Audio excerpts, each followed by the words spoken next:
ঠিকই বলছি। শতরূপা জানেই না ওর বাবাকে। পিতৃ পরিচয় খুঁজতে শতরূপা ওই চৌধুরী বাড়িতে এসেছিল। ওর মনে হয়েছিল আদিত্য নারায়ণ চৌধুরী নাকি ওর জন্মদাতা। এসব তুমি কি বলছো বিশাখা? মিথ্যে কিছু বলছি না বা বানিয়েও কিছু বলছি না। আপনি নিরুপদিকে ফোন করে আমার কথা সত্যি কি মিথ্যে সেটা যাচাই করে নিতে পারেন। এটা কি করবো? ভুল করলি। জীবনে দ্বিতীয়বার অপূর্ব আবার একটা চরম ভুল করলো। আর আপনাকে জানিয়ে রাখি, আদিত্য নারায়ণ চৌধুরীর অবৈধ সন্তান কিন্তু শতরূপা নয়, সেটা প্রমাণ হয়ে গেছে। সেটাও তো অপূর্ব জানে। তা সত্ত্বেও আর এও তো জানে অপূর্ব যে ইন্দিরার খুনি কে সেটা এখনো প্রমাণ হয়নি। অপূর্বকে বাঁচানোর জন্য খুনের দায়টা আমি আমার নিজের ঘাড়ে নিয়েছিলাম। তারপর অবশ্য আমার বিরুদ্ধে কোনো প্রমাণ পাওয়া যায়নি, কারণ আমি তো কাজটা করিনি। তাই আমি জামিনে ছাড়া পেয়ে গিয়েছিলাম। তার মানে ইন্দিরার খুনি শতরূপাও হতে পারে। কি বললে তুমি? শতরূপা? হ্যাঁ, মর্গ থেকে যেদিন ইন্দিরার বডিটা আনা হয়েছিল সেদিন প্রথম শতরূপা চৌধুরী বাড়িতে ঢুকেছিল। তারপর থেকে ওই বাড়িতে বহু ঘটনা ঘটেছে, বহু ঘটনা, এবং তার মধ্যে শেষ ঘটনা আদিত্য নারায়ণ চৌধুরী নিখোঁজ হওয়া। তার মানে ওনাকে কেউ কিডন্যাপ করেছে। কে করেছে আমরা কেউ জানি না সেটা। এর পেছনেও তো শতরূপা আছে। এইসব কথা শুনে তো আমার হাত পা ঠান্ডা হয়ে যাচ্ছে বিশাখা। ও মেয়েটা তো বিশ্বকর না। অপূর্ব তো ওকে বিয়ে করে এতটুকু শোক পাবে না। নাগিনীর বিষের জ্বালায় ও তো ছটফট করে মরবি। আমি আমি কি করবো বিশাখা? কিছু হবে না। আপনি যদি চান আমি আপনার সঙ্গে থাকবো, আপনার পাশে থাকবো। অপূর্বর যাতে কোনো ক্ষতি না হয় সেটা আমি দেখব।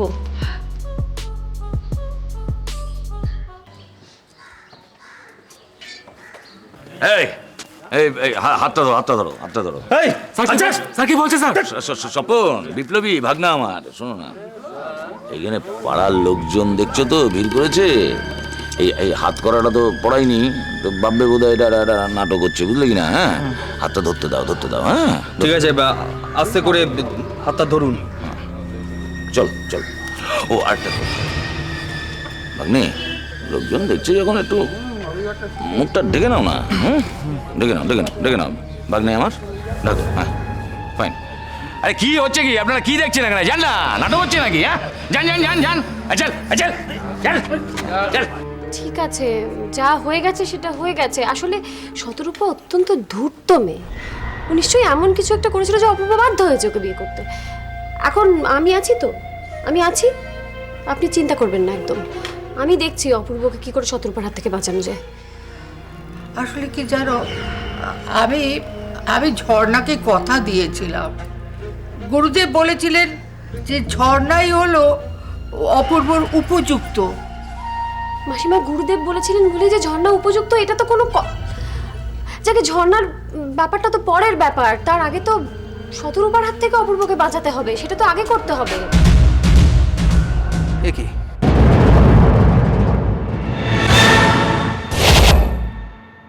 তুমি এখানে? তোমার এখানে কি চাই? তুমি যাও এখান থেকে। শোনো অপূর্ব, মাথা গরম করো না। এইসবে ফিরেছো, ক্লান্ত, একটু রেস্ট নাও। আমার জরুরি কথা আছে তোমার সঙ্গে। তোমার সঙ্গে আমার কোনো কথা নেই, তুমি জাস্ট এখান থেকে চলে যাও। অপূর্ব, বিশাখার সঙ্গে ওইভাবে কথা বলছিস কেন? মা, তুমি তুমি তুমি জানো না ওকে? ও কিরকম মেয়ে? ও আমাকে কতবার বিপদে ফেলার চেষ্টা করেছে, তুমি জানো না? তুই ওকে এখান থেকে চলে যেতে বলো। আচ্ছা, তুমি সব জেনে শুনে হঠাৎ শতরূপাকে কেন বিয়ে করলে অপূর্ব? ছি অপূর্ব, ছি। শেষ পর্যন্ত তুই জন্ম পরিচয়হীন একটা বাজে মেয়েকে বিয়ে করে বসলি।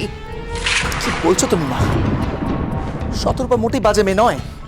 যাদের বাবা মার ঠিক নেই তারা তো বাজে মেয়েই হয় না। Just shut up, shut up Bishakha. Shatarupa আমার স্ত্রী, তার সম্পর্কে একটা খারাপ কথা তুমি বলবে না। কে তোমার স্ত্রী? কে? শতরূপা? আমি মানি না অপূর্ব। গড, তুমি মানো বা না মানো তাতে কি এসে যায়? তুমি কে? আমি কে তুমি জানো না আমি কে? শোনো অপূর্ব, এবার কিন্তু তুমি নিজেই নিজের বিপদ ডেকে আনবে, আমি তোমাকে সাবধান করছি। Bishakha, enough is enough. পরের বাড়িতে বসে এত রাত্রির অবধি পরচর্চা করার কোনো দরকার নেই। Just get out, out. মা ওকে যেতে বলো। মাসিমা, অপূর্ব, বিশাখা আমার কাছে এসেছে, আমি বলেছি তাই ও আছে। আমি যতক্ষণ না বলবো ততক্ষণ ও এই বাড়ি ছেড়ে যাবে না। তুমি কি পাগল হয়ে গেছো? তুমি জানো না ও কেন এসছে? ও তোমার কানে বিষ ঢালতে এসছে। বিষ ঢালেনি, সত্যি কথাটাই ও প্রকাশ করেছে। তুই তো আমার কাছে কোনোদিনই বলতিস না শতরূপার ব্যাকগ্রাউন্ডটা কি। মা, আচ্ছা বেশ, এখন তো তুমি সব জানলে, এবার তুমি বিশাখাকে যেতে বলো। আমার পক্ষে যা সহ্য হয় না। না পারলে কোনো উপায় নেই অপূর্ব, কি করবে বলো? না চাইলেও তোমায় আমাকে সহ্য করতে হবে, আমার কথা শুনতে হবে, কারণ শতরূপার কবল থেকে তো তোমাকে একমাত্র আমিই বাঁচাতে পারি, তাই না? একমাত্র আমিই পারি।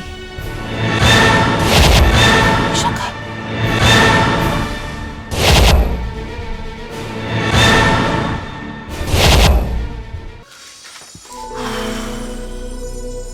আরে ফোনটা ধরো না।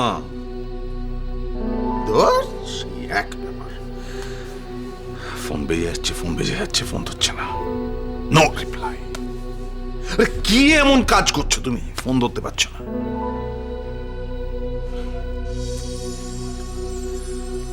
টেনশন হয়ে গেল তো। কাকে জিজ্ঞেস করি? এই বাড়িতে কাউকে জিজ্ঞেস করা মানে তো আরেক বিপদ। এটা নিয়ে প্রথমে মজা করবে, সব তো একেবারে সবাইকার সঙ্গে ঝামেলা। এদের ভিতর কেউ যদি ওকে ধরে রেখে দেয় তাহলে তো হয়ে গেল আরেক উল্টো বিপত্তি। কি করি?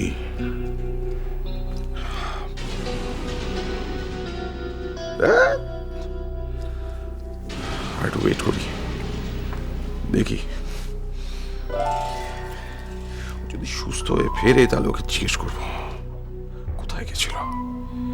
কিন্তু সুস্থ হয়ে ফিরুক বাবা, তাহলে আমি বেঁচে যাই, টেনশনটা একটু কমে। স্যার স্যার স্যার এক মিনিট স্যার, ভিকি কখন সারেন্ডার করবে কোনো খবর আছে? সারেন্ডারের পর কখন কোর্টে প্রডিউস করবেন? আজকে না পরে? কি মুশকিল, মানে দেখুন এইসব প্রশ্নের উত্তর আমি এই মুহূর্তে আপনাদের দিতে পারবো না, আমি একটা ডিউটিতে আছি। আমি বলি আপনাদের সব রকম প্রশ্নের উত্তর দেবে আমার ঊর্ধ্বতন কর্তৃপক্ষ, ঠিক আছে? গেটে যান তো এখন স্যার বলেন। না এই যে মন্ত্রী গাড়ি আসছে, মন্ত্রী গাড়ি আসছে।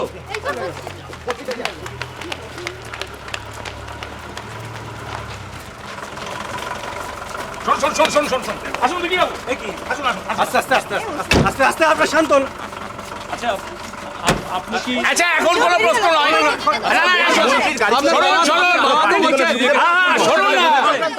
এখন কোনো প্রশ্ন নয়। ভিকি বাবু আসুন। প্লিজ আপনারা আমার কথা শুনুন, পুলিশকে পুলিশের মতো কাজ করতে, আমি আপনাদের সব প্রশ্নের উত্তর দেবো। প্লিজ আপনারা একটু শান্ত হন। একটা কথা, মন্ত্রী নির্দিষ্ট গাড়ি করে তার ছেলে সারেন্ডার করতে আসছে, হ্যাঁ। এটা কি প্রশাসনিক ক্ষমতার অপব্যবহার নয়? কিসের অপব্যবহার? দেখুন, আইন শৃঙ্খলা যাতে অবনতি না হয়, নিরাপত্তার কারণেই ভিকি মন্ত্রীর হুটার লাগানো গাড়িতে এসছে, এতে অসুবিধা কি আছে? যেভাবে ভিকিকে রিসিভ করলেন তাতে মনে হলো ভিকি ভিআইপি। আপনি ভুল করছেন, ভিকি ভিআইপি নয়।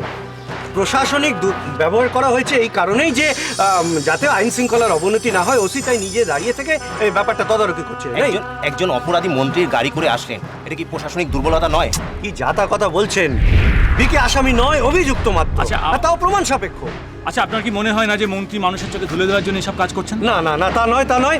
শুনুন, আমাদের মন্ত্রী দুর্যোধন তলাপাত্র আইনের চোখে ধুলো দিতে চান না, তিনি আইনের প্রতি শ্রদ্ধাশীল। আপনাদের প্রশ্নের উত্তর পেয়ে গেছেন, নমস্কার। আমার খুব ভয় করছে রে পুরি, রূপা যদি চিনতে পেরে যায় তাহলে তো অনর্থ বেঁধে যাবে। আরে কি বলছো তুমি? অনর্থ কেন বাঁধবে? এই দিনটার জন্যই তো আমি রূপা এতদিন ধরে অশান্তি সহ্য করছিলাম। কত যন্ত্রণা সহ্য করেছি বলো তো, যাতে ওই শয়তান ছেলেগুলো শাস্তি পায়। সব দিক ভেবেচিন্তে কাজ করছিস তো? দেখ, তো দাদু বাড়িতে নেই যে তার সঙ্গে পরামর্শ করে করবি। সব দায়িত্ব তোর কাঁধে, শেষ একটা ঝামেলা না হয়। দেখো মা, এই ধরনের কেসে ঝামেলা হবে না সেটা তো গ্যারেন্টি দেওয়া যায় না। ঝামেলা তো হবেই। এ তো পাড়ার যদু মধু শ্যাম নয়, মন্ত্রীর ছেলে বলে কথা। পুলিশ এত সময় কেন নষ্ট করছিল? সময় নষ্ট করে কেসটাকে ধামা চাপা দেওয়ার চেষ্টা করছিল। কিন্তু এটা তো সহ্য করা যায় না বলো মা। একটা অসহায় মেয়ে, তার জীবন নিয়ে এরমভাবে ছিনিমিনি খেলা হবে, আর আমি সব জেনে সেটা মুখ বুঝে সহ্য করবো, তা তো হতে পারে না। তোমার সব এখানে? আমি সারা বাড়ি খুঁজে বেড়াচ্ছি। কি হয়েছে নেরু? তোমার মুখটা এরকম শুকনো লাগছে কেন? বাবা, মা ভয় পাচ্ছে যে রূপা যদি ছেলেগুলোকে চিনে নেয় তাহলে কি হবে। কি আবার হবে? শাস্তি হবে। তো সেটাই তো সবাই চাইছে। তো ভয় পাওয়ার কি আছে? বাড়িতে এসে মন্ত্রীর হম্বিতম্বি করার কথা মনে নেই?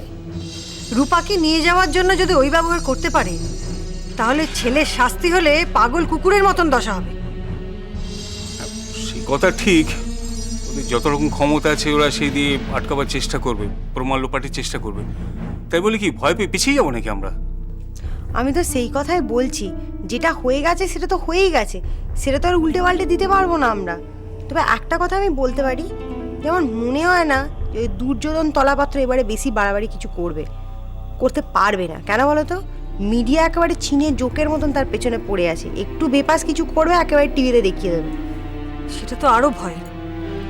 সামনে কিছু করলে তবু বোঝা যায়, কিন্তু পেছনে কলকাঠি নাড়লে তুই কিন্তু বাবা একটু সাবধানে থাকিস।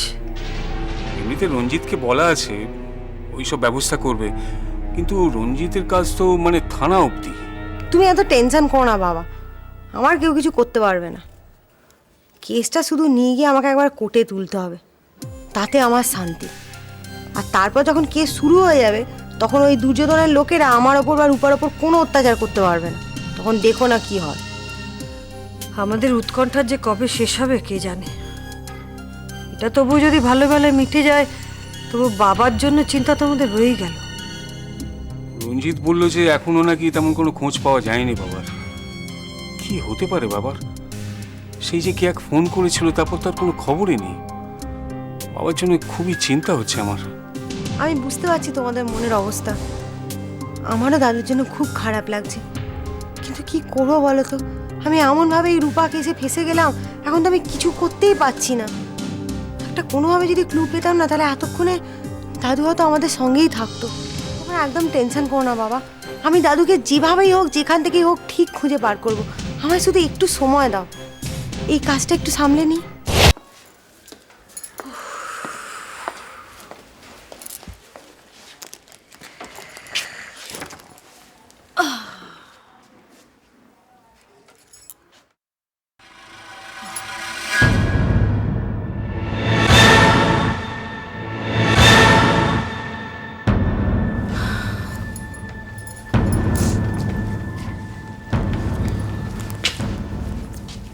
আরে বিশাখা, এসো এসো, বসো।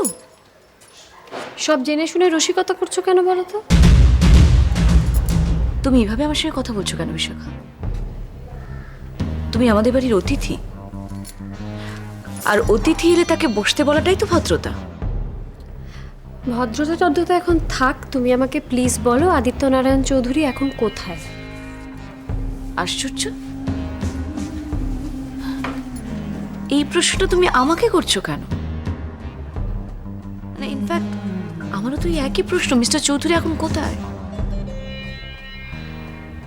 দেখো বিশাখা, মিস্টার চৌধুরীকে নিয়ে তুমি কতটা চিন্তিত আমি জানি না, কিন্তু মিস্টার চৌধুরীর মতো এরকম একজন মানুষকে কে বা কারা কিডন্যাপ করলো, সেটা জেনে তাকে উদ্ধার করাটা আমাদের কর্তব্য। তুমি কি ভাবো শতরূপা? এই বাড়ির সকলে তোমার স্বরূপটা জানে না? শুধু এটা কেউ ভাবতে পারেনি যে আদিত্যনারায়ণ চৌধুরী তোমাকে মেয়ে হিসেবে স্বীকার করে নেয়নি বলে তুমি এইভাবে তার প্রতিশোধ নেবে? তোমার মতকে তুমি অন্যের মত বলে চালিয়ে দেওয়ার চেষ্টা করো না বিশাখা। আর এই যে তুমি একটা সাজানো গল্প বলছো না, আমার ধারণা তোমার এই সাজানো গল্পটা কেউ বিশ্বাস করবে না। একবার চৌধুরী বাড়িতে পা রাখলেই তুমি সত্যিটা জানতে পারবে। চৌধুরী বাড়ির প্রত্যেকে আদিত্যনারায়ণ চৌধুরীর কিডন্যাপের সঙ্গে তোমার নামটাই জড়াচ্ছে। একটা মন গড়া গল্প কাউকে বিশ্বাস করাতে পারলে না, তাই শেষ পর্যন্ত অপূর্বর ঘাড়ে চাপলে শালীনতার সীমাটা ছাড়িয়ে যেও না বিশাখা। অপূর্ব আর আমি এখন স্বামী স্ত্রী, এটা কোথায় তুমি মন থেকে মেনে নিতে পারছো না, তাতে অবশ্য আমার করার কিছু নেই। আমি অনেকবার তোমাকে বারণ করেছিলাম আমার আর অপূর্বর মাঝখানে এসো না, তুমি তো শোনোনি আমার কথা, ঠিক সেটাই করলে। আর শোনো শতরূপা, শুধু সিঁদুর পরলেই যদি বিয়ে করা হয়ে যায় তাহলে তো প্রতিটা মানুষ 1 ডজন করে বিয়ে করবে। নাকি জানো, তুমি যতটা বুদ্ধিমতী ততটা শিক্ষিতা নও। তা না হলে তোমার তো অন্তত জানা উচিত ছিল স্বামী স্ত্রীর প্রাথমিক শর্ত মনের মিল, বাকিটা অবশ্য আমি আড়ম্বর বলে মনে করি। আমাকে হেয় করার চেষ্টা করো না, সেটা করেও তোমার কোনো লাভ হবে না। শোনো, একটা কথা বলি, তোমাদের এই যে বিয়েটা, এটা আমি মানি না। অপূর্ব আমার ছিল, আমারই থাকবে, তোমাদের সর্বনাশ আমার হাতেই হবে। আমি কত দূর যেতে পারি তোমার তো আসলে কোনো ধারণা নেই সেটা সম্পর্কে, তাই তোমাকে জানিয়ে রাখি, তোমার এই সিথির সিঁদুর আমি খুব সহজে মুছে দিতে পারি। পারবে না বিশাখা, পারবে না। কারণ এই যে সিঁদুরটা তুমি দেখছো না, এটা কোনো অবৈধ সম্পর্কের সিঁদুর নয়। এই সিঁদুরের মধ্যে অনেক বিশ্বাস, অনেক সম্মান, অনেক ভালোবাসা আছে। আর আমি আর অপূর্ব যদি একে অপরের উপরে ঠিক এরকমই বিশ্বস্ত থাকি, তাহলে কারোর সাধ্য নেই আমাদের সে সম্পর্ক ভাঙার। বেশ তো বিশাখা দত্ত, তুমি চেষ্টা করতে থাকো, তবে আমার ধারণা তোমার সব চেষ্টাই বৃথা হবে। কারণ অপূর্ব যদি পৃথিবীতে কাউকে সবচেয়ে বেশি ঘৃণা করে, সেটা হলো তুমি। তোমার চেষ্টা যদি সফল হয় তাহলে আমি সত্যি অবাক হব বিশাখা। তোমাদের এই বিশ্বাস কতদিন অটুট থাকে সেটা আমিও দেখব। তোমার আর অপূর্বর এই বিশ্বাস যদি আমি ভেঙে দিতে না পারি, তাহলে আমার নাম বিশাখা দত্ত নয়।